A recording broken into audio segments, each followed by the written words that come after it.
We've released the Illinois School Report Card as is required by law.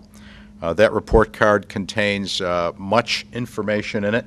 The superintendent will go into the details of that information so that the people of Illinois can have a snapshot of what makes up their school systems throughout the state, how those school systems are doing on the assessments that we give to our students, and perhaps even talk a little bit about what we might see in these trends and what we might do about them so that we continue to provide. Our goal is real simple, to provide the best graduates possible exiting 12th grade and ready them either for the work world or for higher education.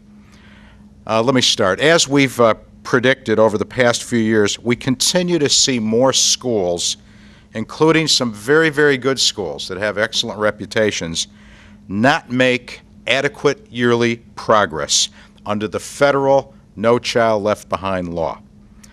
You may recall this was a law that was passed about 2001 in a bipartisan manner with President Bush and people like Senator Edward Kennedy calling for that law at the time. I'm sure the motives were good, the ideas were good, but like a lot of things over time, it has not only lost its usefulness, but has really created a problem for us, because now we believe that we are mislabeling the performance of schools, and that's not an accurate thing to do. It's not a good thing to do because it alarms people unnecessarily in many cases. For example, last year we saw the tipping point take place when 51% of our schools did not make this adequate yearly progress, which is an absolute benchmark that the federal law holds our students up to meet.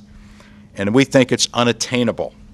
We see that this year, 65% of our schools and 80% of our districts did not make adequate yearly progress. The current system does not measure or acknowledge progress. Progress is measured in a lot of different ways. We're talking about human beings here, not widgets or machines.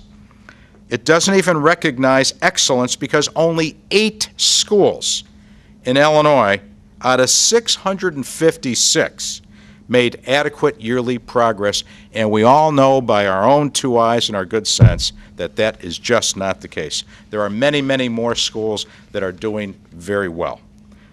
We commend the schools that did make adequate yearly progress, and as I said, we know there are many, many more that are doing an excellent job in educating their students, and it's our job to point that out. However, this is just a snapshot of the performance of these schools at a moment in time, and we have to make sure that we don't mislabel and fall victim to what these labels can mean for schools. This is why we need to develop a common sense accountability system that looks at things in a little bit more broader fashion, and we are working right now to do that. We want to make sure that we're looking at the progress of the 3rd grader as they move to 4th grade, 5th grade, etc., on up into high school, and that we're giving teachers the tools to be able to act upon what they see in the performance of their students. We don't want to have a static, absolute measure that people can't reach, and that is what the federal law is now requiring, and that is what we take exception with. To address this, we as a state, working closely with the governor's office, and Governor Quinn is very much behind making sure that we have the most solid, progressive school system in the country. We're working on that. That's our goal. We will be applying for a waiver from the federal No Child Left Behind law, because we have to address this inaccurate labeling of schools as failures when in fact they are not. Chris Cook was just at the White House weeks ago when the President and the Secretary of Education announced that there would be a process for applying for waivers under the federal law.